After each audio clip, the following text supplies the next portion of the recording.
ঘটনাটা বলতেছি, এটা আমার গ্রামের বাড়ির ঘটনা। এটা আমি এবং আমার দাদার সঙ্গে ঘটে যাওয়া ঘটনা।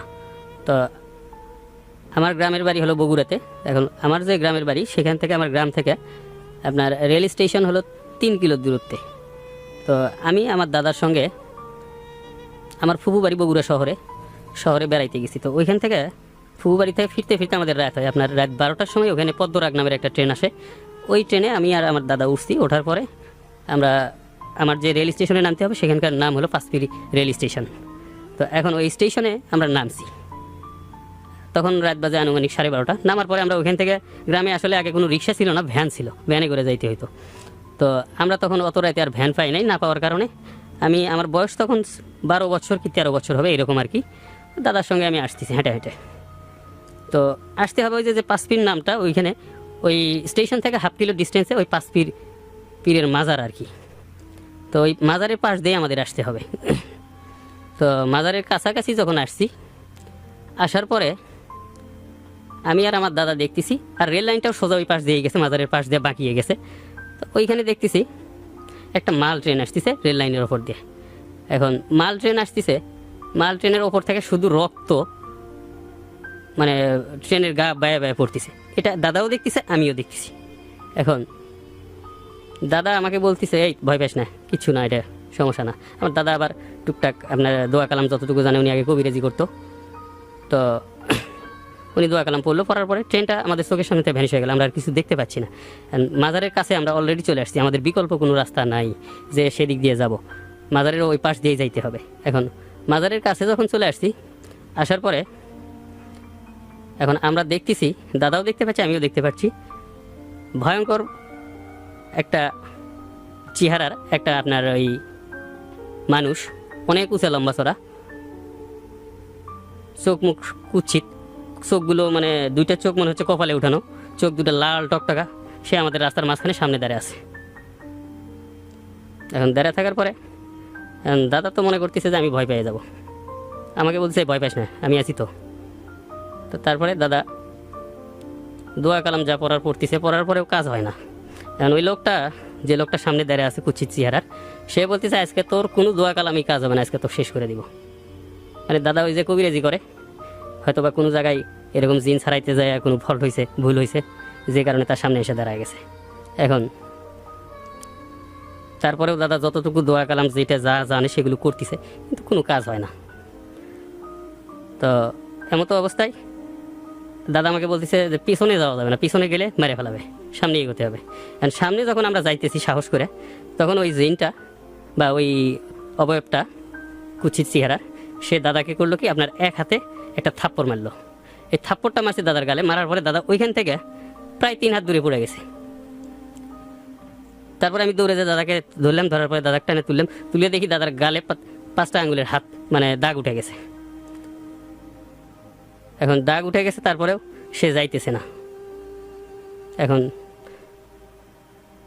দাদা উঠলো, উঠার পরে বলতেছে দাদা আজকে মনে হয় যে আমাদের অবস্থা শেষ। যাই হোক, এই অবস্থায় চলার পথে মানে এই অবস্থার মধ্যেই ওই জিন বলতেছে আজকে তো কেউ বাঁচাইতে পারবে না। এই কথা বলার সাথে সাথে তখন দাদা আবার করছি, ওইখানে যে মাজার আছে, ওই মাজারের নামে মানে বলতেছে যে দোহাই আল্লাহর কাছে, যে দোহাই আল্লাহ তোর এই পাঁচপির মাজার, এই অলির দোহাই, আজকে আমার এই বিপদ থেকে বাঁচা। এই কথাটা যখন বলছে, বলার পরে মনে করেন জিনটার সাথে সাথে উদয় হয়ে গেছে, ওই আর নাই। তারপরে ওই অবস্থায় আমরা চলে আসলাম। আসার পরে মনে করেন যে দাদা প্রায় 7 দিন বিছানায় পড়েছিল।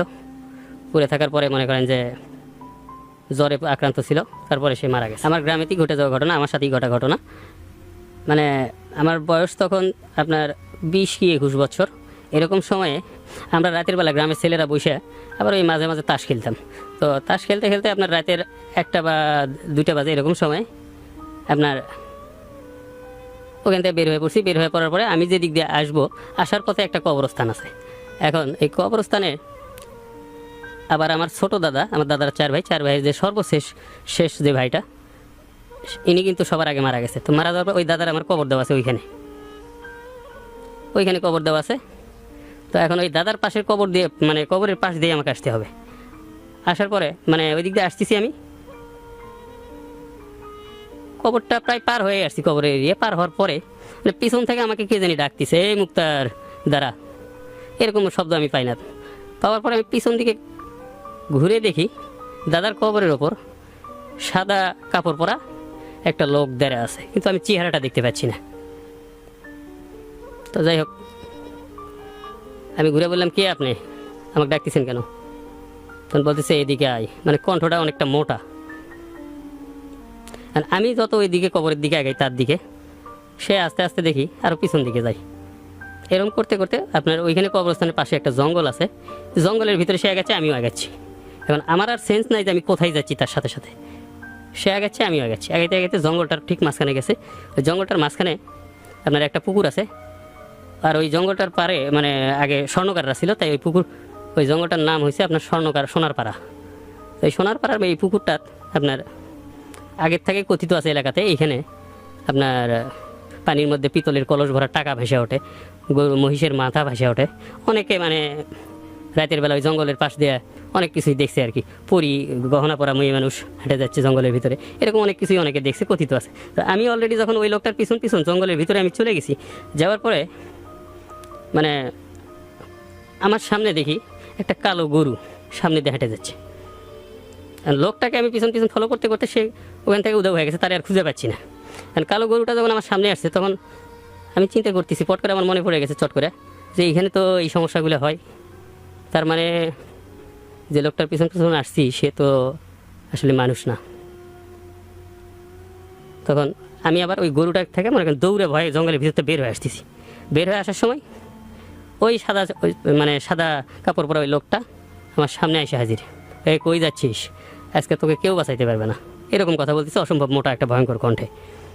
তো যাই হোক, এরকম কথা যখন বলতেছে, আমি তো ভয়ে মনে করেন আমার গা হাত পা কাঁপতেছে, আর মনে করেন যে আমি ঘেমে গেছি। তো এরকম সময়ে ওই দাদার কাছ থেকে আমার কিছু দোয়া কালাম শিখা ছিল। তো আমি এই দোয়া কালামগুলা আর কি ভিতরে ভিতরে আর কি তেলাওয়াত করতে চাচ্ছি, কিন্তু মুখে আসতেছে না। তারপরে অনেক কষ্টে তেলাওয়াত করতেছি, এরকম 7-8 বার যখন পড়ছি, পড়ার পরে সে মনে করেন যে উদয় হয়ে গেল, নাই, ভ্যানিশ হয়ে গেছে। তারপরে আমি জঙ্গল থেকে বের হয়ে আসছি, বের হয়ে আসে আমি বাড়ির রাস্তা দিয়ে আসতেছি। আসার পথে আমার ঠিক মানে বাড়ির সামনের অবস্থানে এই সময়টাতে লোকটা আবার দাঁড়ায় গেছে। বলছি না তোরে আজকে কেউ বাঁচাইতে পারবে না, তুই বাড়ির কাছে আসছিস, তারপরে তুই বাড়িতে যাইতে পারবি না। এই অবস্থায় সে বিশ্রী একটা মানে হাসি দিল। হাসি দেওয়ার পরে আমাকে বলতেছে, চল আজকে তোকে আমি নিয়েই যাব। এই কথা বলে সে সামনে সামনে হাঁটতেছে, আমিও কিন্তু পিছন পিছন তার পিছন পিছন চলে যাচ্ছে। আমার আর সেন্স নাই। এরকম সময়ে মানে ফজরের আজানের আগ দিবে সময়টা, তখন আমার দাদা তো মনে করেন যে আবার নামাজ পড়ে সবসময়, সে আবার জায়গা পাইছে। জায়গা পাওয়ার পরে সে উঠছে। ওঠার পরে দরজা খুলে, হয়তো আমাদের বাথরুমটা ছিল আবার বাড়ির বাইরে, সে টয়লেট করার জন্য বের হয়েছে। এখন দেখে যে আমি এরকম চলে যাচ্ছি। পরে আমার দাদা ডাকতেছে পিছন থেকে, এই কই যাস, এই নাতি দাঁড়া। আমি আর কিছু শুনতেছি না। আমি ওই যে ওই লোকটা, আমি দেখতেছি ওই লোকটা সামনে সামনে যাচ্ছে, আমি ওনার পিছন পিছন যাচ্ছি। পরে মনে করেন দাদা দৌড়ে যায় পিছন থেকে, আমার হাত টানে ধরছে। ধরার পরে আমি ওখানে অজ্ঞান হয়ে পড়ে গেছি। পরে দাদা আমাকে আরও লোকজন ডাক দিয়ে মনে করেন আমাকে নিয়ে আসছে বাড়িতে। বাড়িতে আসার পরে যখন সেন্স হয়েছে, তখন আমি সব কিছু বললাম। বলার পরে দাদা আমাকে অনেক ঝাড়ফুঁক যা করার করলো, পানি পরা দিল। দেওয়ার পরে এরপরে আমার মানে 3 দিন আমার জ্বর ছিল। তারপরে দাদা একটা তাবিজ দিছিল। এই তাবিজ দেওয়ার সাথে যতক্ষণ ছিল ততক্ষণ আর কোনো সমস্যা হয় নাই।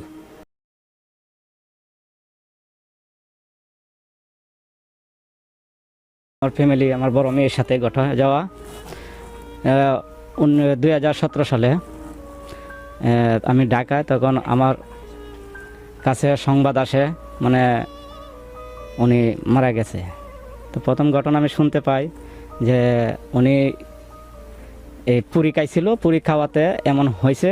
তখন ডাক্তারের কাছে নিয়ে যাওয়ার পর ডাক্তার আমাদের উপজেলা স্বাস্থ্য কমপ্লেক্স অক্সিজেন দেওয়ার পরে তার জ্ঞান আসে। তখন জেলাতে পাঠিয়ে দেয়, উনি একটা প্রাইভেট ক্লিনিকে ভর্তি করার পরে ডাক্তার অনেক পরীক্ষা নিরীক্ষা করে 1 রাত্র রাখার পরে বলে মেয়ে তো সুস্থ, বাড়িতে নিয়ে যান। বাড়িতে নিয়ে যাওয়ার পরে আবার ওই ঘটনা ঘটে। এই তার গলায় টিপতে ধরে অনেক কাশতে হয়।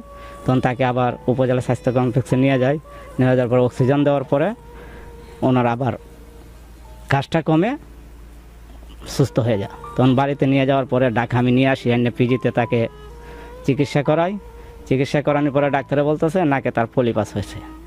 তখন নাকের ওষুধ দিয়ে দিছে দেই, তখন আমার শাশুড়ি বাসায় নিয়ে আসি। নেওয়া আসার পরে কিছুক্ষণ পরে বলতেছে, আব্বু আমার চোখে একটা লোক বাসতেছে। হ্যাঁ, আমার চোখে একটা লোক বাসতেছে, এই হাত লম্বা লম্বা, শরীরের চামড়া ওঠানো, নাক দিয়ে অনেক কিছু পড়তেছে ময়লা, এই কয়ে চিকার দিয়ে ধরে তার নানুকে। তখন আমরা তার হুজুরের কাছে নিয়ে যাই, হুজুরের কাছে নিয়ে যেতে আবার সাইডে চলে যায়। তখন আমার ওয়াইফকে আমি বাড়িতে কল দিই, বলে ও তো সমস্যা, ওকে আয়সা নিয়ে যাও। তখন আসলো আমার ওয়াইফ, একদিন থেকে ওকে নিয়ে গেল। নেওয়া যাওয়ার পরে বাড়িতে একই অবস্থা, এভাবে গলায় টিপ দিয়ে ধরে যখন, তখন সে কাশতে কাশতে কাশতে কাশতে নিঃশ্বাস আর পালতে পারে না, অজ্ঞান হয়ে যায়। তখন আমার সাথে একজন হুজুর আছে, ওনাকে ডাক দিয়ে নিয়ে আসা হয়। নিয়ে আসার পরে উনি আস্তে আস্তে আবার সাইডে চলে যায়। তখন রাত্রেবেলা আবার ওভাবে ধরে গলায় টিপ দিয়ে ধরে আবার কাশতে কাশতে সে অজ্ঞান হয়ে যায়। তখন আমার সাথে ভাইকে আবার ডাক দেওয়া হয়। উনি আসে, মাদ্রাসা থেকে আসলে ওই হাতে একটা বান দিয়া ওকে আটকানোর পরে জব করাইতে চা, ও জব করে না, কোনো কথা বলে না। তখন আমার সাত ভাই বললো, 7 গাড়তে গিয়া পাতিলে করে 7 জন লোক গিয়া 7 পুকুর থেকে পানি নিয়ে আসো। তখন পানি যখন নিয়ে আসলো, আর পানি পরে ওর মেয়ের গায়ে আমার ছিটা দিল। তখন বলতেছে, তোমার চোখে কিছু বাসে? কহ আমার চোখে বাসতেছে। কী বাসতেছে? একটা কুকুর খালি দৌড়তেছে আর চিল্লাইতেছে। তে আমাদের আরও শব্দ শুনতে পায়, ঘর থেকে যারা অনেকেই আসছিল তারা শব্দ শুনতে চায়, কুকুরে করতেছে। কোথায় যাচ্ছে? তখন আমাদের বাড়ির পিছন দিয়ে পুকুরের পাড় দিয়ে যাচ্ছে। তখন এইগুলো দেখার পরে মাইয়ারা বললো, আর কিছু দেখতেছো? না, আর কিছু এখন বাসে না। তখন 3 দিন পরে আবার এভাবে ধরলো। ধরার পরে গলায় টিপ দিয়ে ধরে কাশতে কাশতে কাশতে কাশতে তার নিঃশ্বাস ফেলতে পারে না, চিল্লা। তখন আমার ছাত্র ভাই আসলো, আসার পরে ও আবার চলে যায়। কিছুক্ষণ পর আবার এভাবে চিপড়ি ধরে, তো আমার ছাত্র ভাই আমার পাশের ঘরে, আমার বাইরের ঘরে বসা, সে আবার আয়সা ধরে আটকাইলো। অনেক তেল পরা অনেক কিছু দেওয়ার পরে সে জব করলো। সে স্কুলে যখন যায় তখন এই দেখতে পায় একটা কালো বিড়াল তার চোখের সামনে দিয়ে চলে গেছিলো। সে এনে ভয় পাইছিল, এন থেকে তাকে এটা আসর করছে। তো অনেক কিছু করার পরে সারে না, আরও অনেক কবিরাজ, অনেক মৌলানা দেখানো হচ্ছে, কোনো রকমের সে সারে না। তখন আমার কাছে একটা সংবাদ আসে যে ভৈরব কমলপুর একজন জিন পুজোর আছে, তার বাড়ি হলো কুমিল্লার চাঁদপুর। উনি জিনকে বোতলের ভিতরে আটকায় রাখে। তো ওখানে নেওয়া দেওয়া হলো। আগে 2 দিন আগে তাকে সিরিয়াল দিতে হয়। সিরিয়াল দিয়ে নিয়ে যাওয়া হলো। সে দেখলো, দেখে মেয়েরে বললো চোখ বন্ধ করো। চোখ বন্ধ করার পরে এই বললো, তোমার চোখে কি বাসে? বলতেছে, আমার চোখে 7 জন লোক বাসতেছে, কারো নাক দিয়া পানি পড়ে, এই ময়লা পড়তেছে, কারো খান দিয়ে পড়তেছে, এই নখগুলো লম্বা লম্বা, শরীরের চামড়াগুলো উঠায়, খুব ভয়ানক বিচ্ছি, কারো শরীরের মাংস নাই, এমন। পরে হুজুরে বললো, তাহলে বলো ওদেরকে। বলে হুজুর বলতেছে আপনারা একেবারে আমাকে ছেড়ে চলে যাইতেন। মাইয়া বলে, না যাবো না। তখন হুজুরে বলতেছে, বলো হুজুরে বলছে দুজন না যান, তাহলে হুজুর বোতলের ভিতরে ভরবে। তখন এইগুলার পরে বলতেছে, হ্যাঁ আমরা চলে যাব, আর আসবো না। তো এইগুলা ওরা চলে গেছে। মায়েরা বললো, কোথায় যাচ্ছে? ওইদিক যাচ্ছে, আমাদের এলাকার নাম বলতেছে, ওই যাচ্ছে। হুজুরে ঠিক আছে। পরে মায়েরা বললো চোখ খুলো। আবার চোখ করলে কিছু তাবিজ দিল, কিছু পানি পরা দিল, বললো এটি খাওয়ান, ইনশাল্লাহ আর আসবে না। তখন 1 সপ্তাহ মনে করেন আসে নাই। না আসার পরে আবার 1 সপ্তাহ পরে ধরার পরে আবার 15 দিন পরে নিয়ে আসলাম। নিয়ে আসার পরে হুজুরে আবার দেখলো, দেখে আবার জব করালো, এভাবে বললো আর আসবে না। তখন আমরা বললাম, হুজুর একবার তো 1800 টাকা দিয়ে দেখাইলাম, আবার 1800 টাকা আপনাকে দিতে হবে। তো ওইটা একবারে সারান, আমার মেয়ে মানুষ তাকে বিয়ের সাথে তো দিতে হবে। এই জিনিসটা থাকলে তো আমাদের সমস্যা, তার লেখাপড়া অনেক সমস্যা হচ্ছে। সে লেখাপড়াত বসলে তার গলায় চিপটিতে ধরে। তো হুজুরে বললো, এবার চার্জ দিলাম, সে আর আসবে না। আবার তাবিজ দিল। দেওয়ার পরে কিছুদিন ভালো গেল। 1 মাস পরে আবার একই পরিস্থিতি। তখন আমাদের গ্রাম থেকে প্রায় 1-1.5 কিলো দূরে একজন মহিলা আছে, তাকে জিনে আসর করে। তা আমার ভগ্নিপতির ফুফাতো বোন লাগেও ওনার দ্বারা নিয়ে গেল। উনি আসন বসাইলো। বসানোর পরে বলতেছে, ও স্কুলে যাবার সময় এই রাস্তায় তার বাচ্চা ফেলায় রাখছিল, বাচ্চার গায়ে পাড়া দিছে, এই কারণে তারা লেখাপড়া করতে আর দেওয়া হবে না, তার মাথার ব্রেন নষ্ট করে দিবে। তখন এই কথা বলার পরে আমাদের তো একটা চিন্তা আলাদা। তখন উনি এই জিনে কিছু জারাপু দিল। দেওয়ার পরে বললো, একটা মাজার আছে, ওই মাজারে কিছু মিষ্টি বাতি দিলেই চলে যাবে। তো ওই মাজারে আমার ওয়াইফ গেল, আমি তো ঢাকায় থাকি, ওয়াইফ গেলো গিয়ে মিষ্টি টিষ্টি দিয়ে আসলো কাতেম সাহেবের কাছে। কাতেম সাহেবের কিছু পানি পড়া টরা দিয়ে দিল। না, খাওয়ার পরে কিছুদিন ভালো, আবার একই পরিস্থিতি। তখন আরেকজন আমার এক বন্ধু, সে মদনপুর মাজারের ভক্ত, ওই খাতেম সাহেবের সাথে মদনপুর মাজারের খাতেম সাহেবের সাথে আলাপ করলো, উনি গোলাপ ফুল পরা দিল, বললো একটা শনিবার দিন একটা মঙ্গলবার দিন খাওয়াই দিতে। তখন শনিবার একটা খাওয়ানো হলো, মঙ্গলবার একটা খাওয়ানো হলো। এই 10-12 দিন ভালো যাওয়ার পরে আবার একই পরিস্থিতি। তখন তো আমরা গ্রামের আশেপাশে অনেক হুজুর টুজুর দেখাইতেছি, কোনো রকমই ছাড়তেছে না। তখন আরেকদিন বৈঠক বসানোর পরে ও বলতেছে আমি যাবো, কিন্তু ওদের একটা ক্ষতি করে যাব, ক্ষতি না করে যাবো না। যেমন আমার বাচ্চাকে পাড়া দিয়ে কষ্ট দিছে, ক্ষতি করছে, আমিও একটা তার ক্ষতি করে যাব।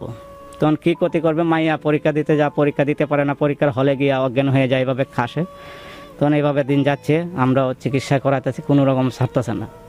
এর ভিতরে একদিন আমার ওয়াইফ আপনার সন্ধ্যার আগে আগে আমার টিউবওয়েল রইলো ঘরের পিছনে, তখন টিউবওয়েলে যা মাছ ধুয়ে আসেবেলা বলতেছে আমাকে একটা মাছ দিয়ে গেলে না, আমাকে একটা মাছ দিয়ে গেলে না। তখন আমার ওয়াইফে মনে করছে আমার কোনো অন্য বাবি টাবি এগুলা বলতেছে, ও আর এত গ্যারাজ্য করে নাই।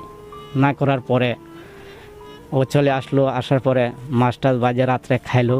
খাওয়া দাওয়ার পরে তো আমার ওয়াইফ মানে প্রেগনেন্ট ছিল, বাচ্চা হবে, তার খাওয়ার পরে পরের দিন রাত্রে থেকে জ্বর, প্রচণ্ড জ্বর এবার ভুগতেছে। তখন আমরা ডাক্তারের চিকিৎসা নিতেছে, আমি ডাকা বললাম ডাক্তারের কাছে যাও, উপজেলা ডাক্তারের কাছে চিকিৎসা নিয়ে সে ওষুধ প্রতিরোধ না, আমার জ্বর তো কোনো রকমই টানতেছে না, কোনো টানতেছে না। তো আমি বললাম আমাদের সদর হাসপাতালে চলে যাও, ওখানে গিয়ে আলট্রাসাউন্ড করো।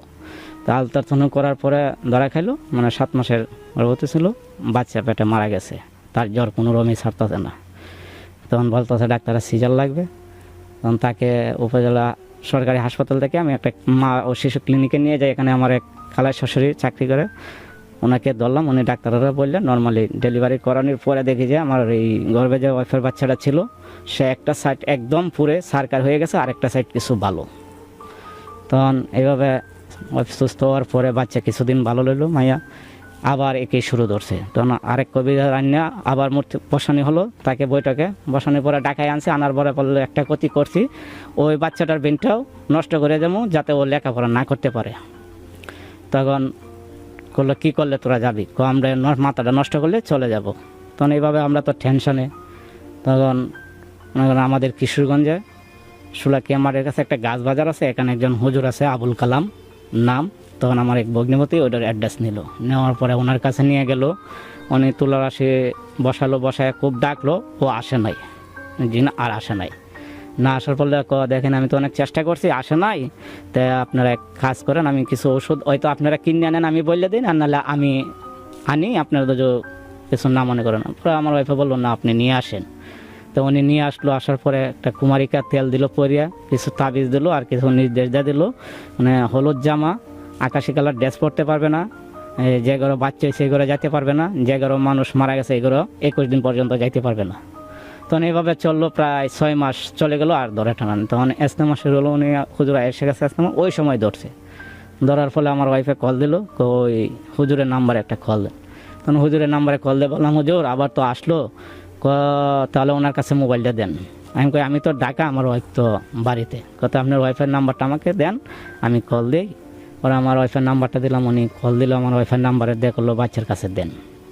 তখন এই মাইয়ার কাছে এই অবস্থায় ধরছে, মাইয়ার কানে ধরছে, হুজুরে কী জানি বললো, বলার পরে ছাড়ার পরে হুজুরে বলতেছে আমার কল দে ভাইয়া ঠিক আছে, আমি আরেকদিন নিয়ে আসেন, আসলে আমি এটা দেখতেছি। পরে আরেকদিন নিয়ে আসলো, আসার পরে উনি আবার ডাকাইলো, আসে না। পরে আবার কিছু তাবিজ, কিছু তেল পরা এগুলো দিয়ে দিল, দেওয়ার পরে ইনশাল্লাহ এখন থেকে আমার মাইয়া